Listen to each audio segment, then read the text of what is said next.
Welcome. हम integration solve करने के डिफरेंट मेथड देख रहे हैं। आज हम देखेंगे इंटीग्रेशन बाय पार्शियल फ्रैक्शंस। ठीक है, तो सपोज हमें कोई रेशनल अलजेब्रिक फंक्शन दिया हुआ है, ठीक है ना। उसे हम देखेंगे कि किस तरीके से हम उसका पार्शियल फ्रैक्शन में ब्रेक करते हैं। अच्छा, पहले देख लेते हैं रेशनल अलजेब्रिक फंक्शन होता है क्या। ठीक है, तो कोई भी f of x upon g of x, इस तरीके का जो भी कोई फंक्शन होता है वो जो हमारा रेशनल अलजेब्रिक फंक्शन होता है, ठीक है ना। जहाँ f of x g of x क्या है, ये पॉलिनोमियल ऑफ एक्स है, ठीक है ना, पॉलिनोमियल ऑफ एक्स। अब देखिए ये भी दो प्रकार के होते हैं, प्रॉपर एंड इम्प्रॉपर। ठीक है, अब प्रॉपर रेशनल अलजेब्रिक फंक्शन क्या है कि डिनोमिनेटर में पावर अगर ज़्यादा है, जैसे कि अलजेब्रिक फंक्शन क्या होता है, suppose x cube plus 3x plus 2 और जी ऑफ एक्स की वैल्यू मुझे मिली 2x प्लस 2x स्क्वायर में लेते हैं प्लस 4x प्लस 2। ठीक है, तो यहाँ से प्रॉपर और इम्प्रॉपर हम कैसे निकालते हैं, f of x upon g of x. ठीक है ना, तो डिनोमिनेटर पर पावर अगर ज़्यादा है तो ये प्रॉपर होगा और न्यूमिनेटर में पावर अगर ज़्यादा है तो ये इम्प्रॉपर होगा।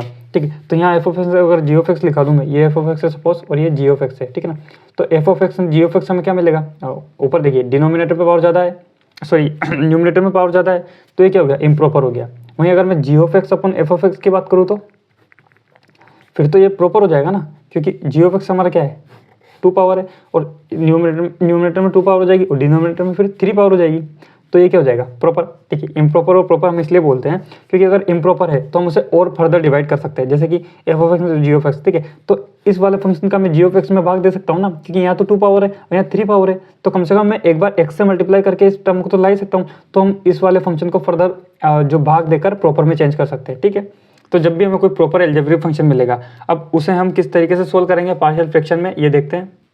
तो पार्शियल फ्रैक्शन का मतलब होता है हमें कोई एक रेशनल अलजेब्रिक फंक्शन दिया हुआ हो, उसे फर्दर जितने भी उसके जैसे कि डिनोमिनेटर होता है उसके जितने भी हम फ्रैक्शन कर सकते हैं, उन सभी फ्रैक्शन के बराबर हम उसे फर्दर जो है और भी अलग अलग रेशनल अलजेब्रिक फंक्शन में जो है ब्रेक कर सकते हैं। ठीक है ठीक है ना, तो सपोज हमें कोई फंक्शन दिया हुआ है, मैं एग्जांपल देख लेता हूँ कि 2x माइनस 5 अपन X square minus 5x plus 6, ये हमें बुक में एक एग्जांपल दिया हुआ है। तो ये एग्जांपल हमारे पास है। ठीक है, अब इसका हमें इंटीग्रेशन करना है। ठीक है, तो हम इसे और डिफरेंट जो है अलग अलग रेशनल अलजेब्रिक फंक्शन में जो है ब्रेक कर सकते हैं। देखिए ये तो रेशनल अलजेब्रिक फंक्शन है, ठीक है ना, प्रॉपर वाला हमें प्रॉपर ही लेना, ठीक है ना। अगर इम्प्रॉपर भी होता तो हम भाग दे लेते, उसके बाद हमें मिल जाता प्रॉपर। ठीक है, तो इसे हम कैसे ले सकते हैं, जैसे कि हम इसे कांस्टेंट लेंगे, ठीक है ना। जैसे कि ए कांस्टेंट लिया और इस पहले तो चलो इसे लिख लेते हैं कि 2x माइनस 5, हमें इसके जो है फ्रैक्शन करने, ठीक है ना। तो इसके फ्रैक्शन क्या होंगे, x minus 2 and x minus 3, ठीक है ना।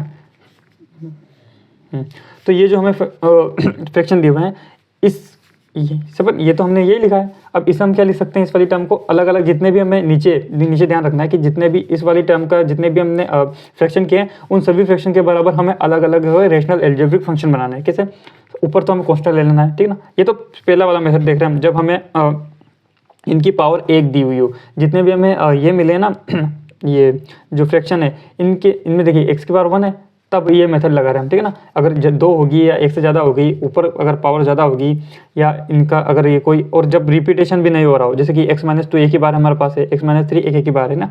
अब देखेंगे आगे रिपीटेशन होगा या पावर ज़्यादा होगी तो क्या लिखते हैं, पहले देखते हैं सिंगल के लिए कि सिंगल हो, रिपीटेशन ना हो, ठीक है ना, यानी कि x माइनस 2 एक बार हो और पावर भी सिंगल हो, तो हम क्या लिख सकते हैं, x upon x minus 2 plus ये सपोज b कांस्टेंट लिया और x माइनस 3, ठीक है ना। अगर यहाँ और होता है, चलो x माइनस 4 होता तो plus c upon x minus 4 ले लेते, ठीक है। अब इसे सोल्व कैसे करना है, पहली बात ये वाले लिखने के बाद ये वाली टर्म इसके बराबर होगी, ठीक है ना। कब होगी, जब पहले हमें इसका जो है एलसीएम लेना है, तो इसका एलसीएम क्या होगा, इन तीनों का multiplication, x minus 2 x minus 3 and x minus 4, ठीक है। और यहाँ सपोज a इंटू ये दोनों टर्म मल्टीप्लाई होगी, ठीक है ना। तो मैं इन दोनों टर्म को मल्टीप्लाई करके लिखना है, प्लस b इंटू ये नहीं होगी, ये दोनों टर्म मल्टीप्लाई होंगी, ठीक है ना, ये लिखना है, प्लस c इंटू ये दोनों टर्म मल्टीप्लाई होगी यहाँ होगी, ठीक है ना। अब इन्हें आगे सोल्व करके हम, ठीक है ना, तो इन्हें आगे हम फर्दर सोल्व कैसे करेंगे, देखिए ये इसके बराबर है, ठीक है ना, 2x माइनस 5 अपन x minus 2 into x minus 3 into x minus 4, ठीक है। चलो सोल्व चल ठीक है, चलने दो इसको भी, अगर हमने ज़्यादा ले लिया तो सोल्व करने में, ठीक है। तो ये तो कैंसिल हो जाएगा, सही है ना, इसका एलसीएम यही आएगा। अब ये जो भी है इन्हें सोल्व करेंगे और इसके बराबर रखेंगे, फिर हम इंस्पेक्शन मेथड लगाएंगे कि x की पावर के बराबर क्या है उसे हम यहाँ रखेंगे, ठीक है ना, या सिंपली सोल्व कर लेंगे। तो जब भी हम इंस्पेक्शन करेंगे, सपोज हमें कांस्टेंट टर्म यहाँ सी में कॉन्स्टेंट टर्म मिला है, ठीक है ना, तो सी की वैल्यू क्या हो जाएगी -5 हो जाएगी। इस तरीके से हम इस अभी देखेंगे हम कैसे सोल्व करेंगे। तो एक तो ये, अब सेकंड वाला कैसे, अगर हमें कोई रिपीटेशन दिया हुआ हो,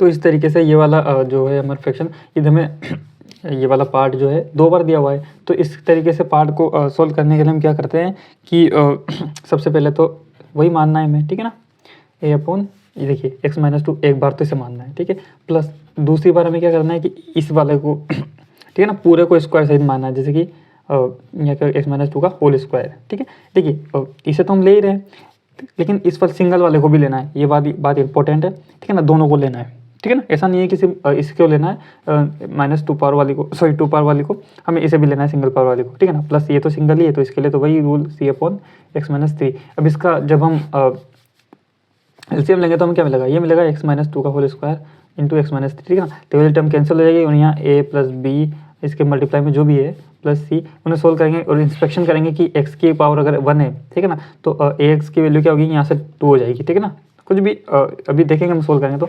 और तीसरी वाली कंडीशन हमारे पास क्या बन सकती है कि सपोज हमें दिया हुआ है 2x - 5 अपॉन, यहाँ किसी x की जगह x² मिल गया, मैं किसी जो है कोई भी हमारा गुणन खंड है उसमें, तो x² + 3 मिल गया सपोज हमें, ठीक है, और यहाँ x-2 चल रहा है हमारे पास। तो इसे हम क्या लिख रहे हैं 2x, सॉरी यहाँ से हम सपोज करेंगे तो देखिए यहाँ हम क्या करेंगे कि a अपॉन, अब ये तो x-2 को पहले लिख लिया, ठीक है ना, x-2 तो हमारे पास हो गया, ठीक है। ये तो सिंगल पावर वाला है तो हम कैसे भी सोल्व कर, अब ये कांस्टेंट आगे पीछे कुछ भी ले सकते हैं, ठीक है ना। अब हमें क्या करना है कि जितनी पावर ऊपर हो उससे एक कम पावर इस कांस्टेंट के साथ लेनी है, ठीक है ना। तो यहाँ 2 है तो 2 से कम एक पावर कम हमने ली, ठीक है ना। और यहाँ हमें एक कांस्टेंट टर्म तो लेनी ही पड़ेगी, ठीक है ना। तो हम सिंपली x² + 3 यहाँ एज इट इज हम रख सकते हैं, ठीक है ना। हमें सिंपली करना क्या है कि अगर हमें एक से ज़्यादा पावर मिले तो जितनी भी पावर हमें यहाँ मिली उससे एक कम पावर हम यहाँ लेंगे, ठीक है ना। और सपोज हमें अगर इस तरीके से एक से ज़्यादा पावर मिली तो मतलब 2 से ज़्यादा, यानी कि 2x - 5 कुछ भी ले सकते हैं। और यहाँ x³ हमें मिला सपोज 5 और x + 1 हमें मिला, तो हम इसे कैसे सोल्व करेंगे। तो हम ऊपर एक पावर कम करेंगे तो क्या होगा, जैसे कि सपोज नेक्स्ट यहाँ लिख लेते हैं 2x + 5 अपॉन x³ + 5 x + 1, ठीक है। तो ये वाला तो a अपॉन ऐसे लिख सकते हैं, सिंगल टर्म है, ठीक है ना, इसमें तो x की पावर भी एक है और ये एक ही बार आ रहा है। इसमें क्या करेंगे हम, देखिए ऊपर यहाँ 3 पावर है तो हम 2 पावर लेंगे, तो यानी कि यहाँ एक a ले लिया तो bx² + cx + d, ठीक है ना। क्योंकि देखिए एक पावर कम लेंगे फिर x की पावर भी लेंगे, यानी कि इससे एक कम पावर जितनी जब तक चलेंगे। अगर 4 होती तो यहाँ 3 फिर 2 फिर 1 प्लस, तो ये तो ऐसा क्वेश्चन नहीं मिलेगा, ठीक है ना, कोई मतलब नहीं है, ये 2 तक ही मिलेगा हमें क्वेश्चन, ठीक है ना। तो इस तरीके से हम सोल्व कर सकते हैं। चलिए सर प्रॉपर तरीके से देखते हैं कि सोल्व कैसे करते हैं। हमने 3 कंडीशन तो देख ली कि हमें सिंगल टर्म दिया हुआ ऊपर नीचे ना, सिंगल पावर दी हुई हो और कोई भी जो हमारे पास फ्रैक्शन है वो रिपीट नहीं हो रहा हो, तो हम कैसे सिंपली a अपॉन फ्रैक्शन करते हैं plus second fraction upon a upon b upon जो भी कांस्टेंट मिलते हैं उसके अपॉन में सेकंड फ्रैक्शन लेते हैं, ठीक है। और जितने भी हम फ्रैक्शन दिए हो हम 1 बार में सबको लेते हैं। अगर हमें कोई फ्रैक्शन रिपीट हो रहा हो तो सबसे पहले हम उस फ्रैक्शन को एक बार लेंगे, फिर उसके रिपीटेशन को सहित जितनी भी पावर है उस पावर के सहित हम लेंगे, ठीक है ना। 2 पावर है तो हम 2 पावर के सहित लेंगे। और जो हमें सिंगल फंक्शन दिया हो तो एज इट इज हम उसी तरीके से सोल्व करेंगे। और अगर हमें जो x की पावर ज़्यादा दी हुई हो तो हम इस तरीके से जो है, अगर 2 दी हुई हो तो bx + c अपनी ये क्वाड्रेटिक हमें दी हुई हो तो a अपन ये तो सिंगल उसी तरीके से हम सोल्व करेंगे। और ये जो हमें रिपीटेशन वाला तो ऊपर देख लिया, ये पावर जो दी हमें ज़्यादा 2 पावर दी हुई है, इसे हम सोल्व करने के लिए सिंपली ऊपर एक पावर bx + c करेंगे, ठीक है ना, कॉन्स्टेंट हमें लेना ही है, ठीक है ना। और अगर हमें सपोज ये 2 की जगह कोई 3 या 3 पावर दी हुई हो तो हम क्या करेंगे, पहले ये a अपॉन x-2 को लिखेंगे इसकी single power, plus b upon फिर इसकी सेकंड पावर लिखेंगे डबल पावर, फिर प्लस c अपॉन x-2 की 3 पावर। जब तक ये पावर ना जाए हम 1 से लेकर सारी पावर लिखते हैं, इसकी 1 पावर, इसकी 2 पावर, 3 तक हम रुक जाएंगे क्योंकि हमें जो है क्यूब मिल गया। तो ये वाली जब तक ये लास्ट टर्म नहीं मिले तब ऐसा नहीं कि हमें सिंपल यही लेना है, ठीक है ना, हमें इसकी पहले वाली 2 टर्म भी लेनी है, यानी कि 2 वाली पावर और 1 वाली पावर। और ये तो सिंगल चल ही रहा है, आगे हम इसका शॉर्ट मेथड भी देखेंगे, हम इसे कैसे सोल्व करते हैं, ठीक है।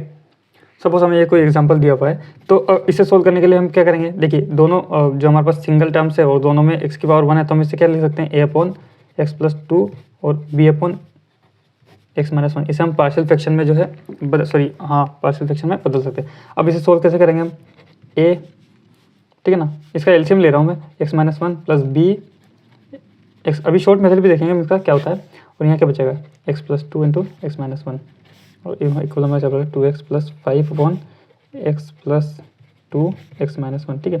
तो यहाँ से ये तो कैंसिल हो गया, हमें क्या मिला, ax plus bx minus a plus 2b, ठीक है। और इक्वल में हमारे पास चल रहा है, इधर देखो 2x प्लस 5, तो इधर 2x प्लस 5 की वैल्यू में क्या मिली, x अगर हमको मिला तो क्या मिलेगा a प्लस b, ठीक है। यहाँ से ये मिलेगा 2b माइनस a, ठीक है। तो देखिए हम दोनों टर्म को कंपेयर करेंगे LHS एंड RHS को, तो यहाँ x की पावर कितनी है 1, यहाँ भी x की पावर 1 कितनी है, तो इसका कांस्टेंट भी बराबर होना चाहिए। तो हमें क्या मिलेगा, a प्लस b की वैल्यू में क्या मिलेगी 2 मिलेगी, ठीक है। एक ही क्वेश्चन हमारे पास होगी। और यहाँ 2b माइनस a क्या है, कॉन्स्टेंट है, यहाँ कॉन्स्टेंट क्या है 5, इसकी वैल्यू क्या मिलेगी 5, ठीक है ना। तो यहाँ से अगर मैं 1 और 2 को ऐड करूँ तो क्या मिलेगा 3b की वैल्यू में क्या मिलेगी 7, तो b की वैल्यू क्या मिलेगी हमें 7/3। इस तरीके से इस किसी भी इक्वेशन में रखकर a की वैल्यू हम निकाल सकते हैं, ठीक है। तो इस तरीके से हम सोल्व कर सकते हैं। और सिंपली अगर हमें सिंपल मेथड देखना है इसका, तो ये वाली टर्म जो हमें मिली है, कहाँ मिली है ये वाली, ठीक है ना। इस वाली टर्म को ध्यान से देखो, यहाँ तो ये तो कैंसिल हो ही गया। अब इस वाले टर्म में हमें क्या करना है, अगर a की वैल्यू निकालनी है तो इस वाले को 0 बना दो, सॉरी b की वैल्यू निकालनी है तो इस वाले को 0 बना दो। इस वाले जो है हमारे पास फ्रैक्शन, इसे 0 बनाने के लिए x की वैल्यू 1 पुट करेंगे हम, तभी तो 0 बनेगा, ठीक है ना। तो इसे अगर ये 0 हो गया, ठीक है ना, यानी कि x की वैल्यू 1 रख दी, सिंपल सी बात है, ठीक है। तो ये 0 हो गया, यहाँ 1 रखिए तो क्या हो गया 3b, इधर क्या हो गया x की वैल्यू 0 रखने पर 5, ठीक है ना। कुछ गड़बड़ होगी क्या, क्योंकि यहाँ तो हमारे पास 7/3 आया है, x प्लस 2, x की वैल्यू 1 रखेंगे तो यहाँ से 0 हो जाएगा 3, अच्छा सॉरी यहाँ 0 नहीं 1 रखना है ना x की वैल्यू, तो ये हुआ है 0, तो यहाँ कितने बड़ा 1 रखेंगे तो यहाँ होता है 7 मिलेगा हमें, ठीक है ना। 2 × 1 1 प्लस 5 7, और यहाँ से क्या मिलेगा 3, 1 रखेंगे और ये 0 हो जाएगा। तो b की वैल्यू में क्या मिली 7/3, जो कि हमें मिल गई, ठीक है। तो इस तरीके से हम, और फिर अगर हमें a की वैल्यू निकालनी है तो इस वाले को 0 बनाएंगे, इस वाले को 0 बनाने के लिए x की वैल्यू क्या पुट करनी पड़ेगी -2, है ना। सिंपली अगर कोई ऐसा लगे आपको तो x प्लस 2 बराबर 0 रखना है, इसे 0 बनाना है, तो यहाँ से x की वैल्यू निकाल कर सभी जगह x की वैल्यू पुट कर देनी है और हमें सिंपली जो है a की वैल्यू मिल जाएगी, क्योंकि b तो 0 हो जाएगा, ठीक है ना। तो ये हमारा जो है शॉर्ट मेथड है। और वो वाला जो हमने अभी देखा था, जैसे कि रिपीटेशन वाला, कि सपोज हमें x की पावर 2 या x प्लस 1 की पावर 3 दिया हुआ है ना, और x माइनस 2 दिया हुआ है, तो ये तो सिंपल टर्म है। इसे सोल्व करने के हम क्या करेंगे, सिंपली x प्लस 1 को सपोज y मान लेंगे, ठीक है ना। तो यहाँ से और सभी टर्म को y में चेंज करना पड़ेगा फिर, तो यहाँ से x को क्या, x को y माइनस 1 लिख सकते हैं, x को इसका स्क्वायर, ठीक है। और इसको तो हमने y मान ही लिया है, और प्लस, सॉरी प्लस तो नहीं है ना, मल्टीप्लाई में तो y, और यहाँ सॉरी y का क्यूब है ना, यहाँ क्यूब है, और यहाँ x माइनस 2 को मैं क्या लिख सकता हूँ, देखिए यहाँ से -2 करेंगे, x माइनस यानी -3 तो y -3, ठीक है। अब इस वाले टर्म को हम सोल्व करेंगे, है ना। तो पहले इसका सोल्व करते हैं, ऊपर तो क्या बचेगा y² - 2y + 1, ठीक है ना, अपॉन ये y³ y -3, ठीक है। अब यहाँ ध्यान रखना है कि जो हमारे जितने भी हमें टर्म दी हुई हो उनको हम बढ़ती हुई पावर के रूप में लिखते हैं, ठीक है ना। जैसे कि 1 लिखेंगे यहाँ, फिर -2y + y², ठीक है, अपॉन y³ 1 प्लस, सॉरी ये तो क्या है 1 कहाँ से गया, y -3, ठीक है ना। तो इस तरीके से हम इसे सोल्व कर सकते हैं। आगे भी देख सकते हैं हम 1/y, क्या बचेगा यहाँ 1, ठीक है ना। इसका हम जो है इसे डिवाइड कर रहे हैं, तो 1/y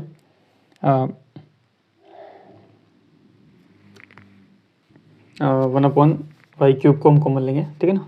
और ये जो भी टर्म हमें मिली है 1 - 2y + y² अपॉन y -3, ठीक है ना। अब इस वाली टर्म में देखिए इसकी तो पावर कम है, उसकी ज़्यादा है, यानी कि इम्प्रॉपर हो गया, ठीक है ना। वैसे कोई इम्प्रॉपर नहीं, क्योंकि यहाँ पावर नीचे अपन में ज़्यादा है, लेकिन इसे सोल्व कर लेंगे हम, ठीक है ना। इसमें इसका डिवाइड कर लेंगे तो कुछ तो हमें इंडिपेंडेंट टर्म मिलेगी, और लास्ट में किसी के अपॉन में ये वाला फ्रैक्शन मिलेगा, ठीक है ना। तो उसे सिंपली जब हम सोल्व करेंगे, ठीक है ना, तो इस वाली टर्म से मल्टीप्लाई करेंगे तो हमें सिंप्लीफाई फॉर्म मिलेगी, जिसका हम इंटीग्रेशन आसानी से कर सकते हैं, है ना। और एक और शॉर्ट मेथड हम देख सकते हैं कि जो सपोज हमें कोई 2 दिए हुए हैं, जो हमें ये हमारा मल्टीप्लिकेशन है हमारा अपॉन में, जैसे कि x + 2 ये दो गुणनखंड में दिए हुए हों, x + 1 ही ले लेते हैं, ठीक है ना। तो और न्यूमरेटर में अगर हमारे पास 1 हो, ठीक है ना, ये ध्यान रखना है न्यूमरेटर में 1 हो और इन दोनों गुणनखंडों का या फ्रैक्शन से इनका अंतर अगर कांस्टेंट हो, ठीक है ना, तभी वो ट्रिक हम काम में लेंगे। ठीक है, तो इसे कैसे चेंज कर सकते हैं, सिंपली डायरेक्टली हम इसे लिख सकते हैं, इनका जो डिफरेंस है वो कितना है, 1 डिफरेंस है इनमें, ठीक है ना, तो 1/1, ठीक है ना, अपॉन में लिखना है, ये डिफरेंस हमने यहाँ लिख रहे हैं, ठीक है ना, ये तो डिफरेंस, चलो यहाँ डिफरेंस है कि मैं इसे 4 ले लेता हूँ, ठीक है ना, ये अगर ये 4 है तो इसका डिफरेंस कितना हुआ 2, तो इसको 1/2 लेना है, ठीक है ना, और 1/2 लेकर इसका डिफरेंस हमने लिया, और जो बड़ी वाली हमारे पास भिन्न है उससे छोटी वाली को है ना, बड़ी वाली में से छोटी वाली को घटाना है, ठीक है ना, अपॉन में लिखकर, जैसे कि ये हमारा x+2 है तो 1/x+2 लिखना है, और हमें 1/x+4 लिखना है, और इसमें से जो भी बड़ी है उसमें से छोटी को घटाना है। ठीक है, तो यहाँ से बड़ी x+2 होगी, ठीक है ना, 1/x+2, क्योंकि ये वैसे तो x+2 बड़ी है लेकिन इसे अपॉन में सॉरी x+4 बड़ी है, लेकिन अपॉन में जाने के बाद तो एक 1/x+2 छोटी हो जाएगी, ठीक है ना, -1/x+4, ठीक है, और इसका आसानी से हम जो है इंटीग्रेशन कर सकते हैं। ठीक है, यहाँ तक तो हमने मेथड को समझा कि मेथड क्या है ये। अब सिंपल सा कुछ क्वेश्चंस देख लेते हैं इस पर बेस, तो मैं कुछ क्वेश्चन लिखता हूँ नेक्स्ट पेज पे। अच्छा, क्वेश्चन देखने से पहले इस मेथड के कुछ स्टैंडर्ड फॉर्मूला से जो हमें कई तरह के क्वेश्चन सोल्व करने में काम आते हैं तो वो देख लेते हैं। अच्छा, इनका प्रूफ भी अगर देखना चाहें तो एक का प्रूफ देख लेते हैं, सिंपल सा है हमने जो भी लिखा है, ठीक है ना, तो 1/x² - a², इसका इंटीग्रेशन हम बाद में कर देंगे। तो इसको हम पार्शियल फ्रैक्शन में कैसे ब्रेक करेंगे, x - a x + a, ये तो पता ही है हमें, ठीक है ना। इसको हम अब देखिए, हमने जो भी अभी मेथड देखा है कांस्टेंट वाला, ठीक है ना, कि ऊपर न्यूमरेटर में 1 हो और इनका डिफरेंस कांस्टेंट हो, इनका डिफरेंस कितना है 2 है, ठीक है ना, तो 2 है कांस्टेंट, तो 1/2 लिखना हमें, और बड़ी में से छोटी घटाना नहीं, यहाँ बड़ी क्या है 1/x - a, ठीक है ना, 1 लेकर -1/x + a, ठीक है, और इनका सिंपली इंटीग्रेशन कर, चलो इंटीग्रेशन कर ही देते हैं, ठीक है ना। तो यहाँ से इंटीग्रेशन क्या मिलेगा 1/2 है, तो इसके साथ होगा integration of 1/x - a dx -1/2 है integration of 1/x + a dx, ठीक है। तो यहाँ से 1/2 है इंटीग्रेशन कर ही सकते हैं लॉग, ये तो लॉग का फॉर्मूला होता है x - a dx -1/2 है log x + a dx, ठीक है। और यहाँ log का फॉर्मूला लग जाएगा, log या माइनस log भी क्या होता है log a/b, तो 2 है log x - a/x +, ठीक है ना। इसी तरीके से हम आप इसको प्रूव कर सकते हैं। अब देखते हैं कुछ क्वेश्चन इस पे बैठ, ठीक है। सपोज ये कुछ क्वेश्चन हमारे पास, सिंपली हमें क्या करना है, इसको पहले तो पार्शियल फ्रैक्शन में चेंज करने के लिए फ्रैक्शन बनाएंगे, तो इसका फ्रैक्शन क्या होगा x - 2 और x + 1 है ना, x - 2 x + 1, ठीक है। तो x - 2 x + 1 हमें फ्रैक्शन मिला है, ठीक है। इस फ्रैक्शन को सिंपली इसे सोल्व करने के लिए देखिए वापस से हम इंस्पेक्शन मेथड यहाँ लगा सकते हैं, ठीक है ना। हमने देखा था कि इंस्पेक्शन मेथड में जब हमें ऊपर 1 मिला हो न्यूमरेटर में और इनका कांस्टेंट सॉरी इनका डिफरेंस कांस्टेंट हो, तो इनका डिफरेंस कितना होगा 3 कांस्टेंट होगा, था ना 1/3, इसे क्या लिख सकते हैं हम x माइनस, अब देखिए हमें बड़ी में से छोटी घटाना है तो x - 2 - 1/x + 1, ठीक है। अब इसका इंटीग्रेशन हम आसानी से कर सकते हैं लोग लिखे, ठीक है। इस तरीके से इस वाले को देखते हैं, तो इसे हम x² + x + 2, यहाँ हमारे पास न्यूमरेटर में 1 नहीं है तो हमें इसे सोल्व करना पड़ेगा x - 1 x - 2, ठीक है। इसे हम ले सकते हैं सपोज a, ठीक ना। देखिए अब डायरेक्टली हम इतना सारा मेथड देख ही चुके हैं, तो हम डायरेक्ट अगर मैं लिखूँ इसे, है ना, क्योंकि हाँ a/, हम लिखेंगे x - 1, ठीक है ना, तो उसका वापस से हम जब एलसीएम लेंगे तो क्या मिलेगा x - 2 + b × x - 1, और ये जो न्यूमरेटर में से हम यही नंबर में मिलेगा तो कैंसिल हो जाएगा। इसकी वैल्यू हमें क्या मिली, अब यहाँ से देखिए हमने शॉर्ट मेथड देखा था, पहले अगर मैं b की वैल्यू निकालूँ तो a को 0 बना दूंगा, तो a को 0 बनाने के लिए मुझे x = 2 पुट करना पड़ेगा, तो यहाँ x = 2 पुट कराऊँ तो यहाँ मिलेगा b, ठीक है, b × 1b, यहाँ से 0, और यहाँ से 2 पुट करने पर 4 + 2 + 2 दैट इज 8, तो b की वैल्यू में क्या मिली 8 मिली, ओके। और अगर हमें a की वैल्यू निकालते तो b को 0 बनाना होगा, इसके लिए 1 रखना पड़ेगा, तो यहाँ पे 1, तो -a की वैल्यू में क्या मिलेगी, क्योंकि 1 + 1 + 2 दैट इज 4, तो a की वैल्यू में -4 मिली, ठीक है ना। तो इसके बाद तो हम आसानी से क्वेश्चन को सोल्व कर ही सकते हैं, a = -4 और b = 8 मिला मैंने, ठीक है। तो इस तरीके से क्वेश्चन को हम क्या लिख सकते हैं, हमने a/ लिखा था ना, तो यहाँ क्या मिलेगा -4/x - 2, इसका इंटीग्रेशन करेंगे प्लस 8/ क्या मिला था हमने x - 2 x - 1 था ना इसका, तो हाँ, तो x - 1 और x - 2, हाँ, ठीक है ना, इसका इंटीग्रेशन करेंगे और dx, इसका हमें आंसर मिल जाएगा। तो इस तरीके के और कुछ क्वेश्चन है जो मैं आपको डिस्क्रिप्शन बॉक्स में दूंगा हिंट सहित, तो आप वहाँ से जाकर सोल्व कर सकते हैं। और अगर इस तरीके के क्वेश्चन में अगर कोई और प्रॉब्लम आएगी तो हम जब भी नेक्स्ट टॉपिक डिस्कस करें तो आप उसमें देख लेंगे, आप कमेंट कर सकते हैं।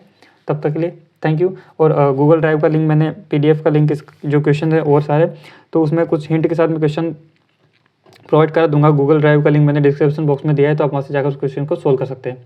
Thank you very much.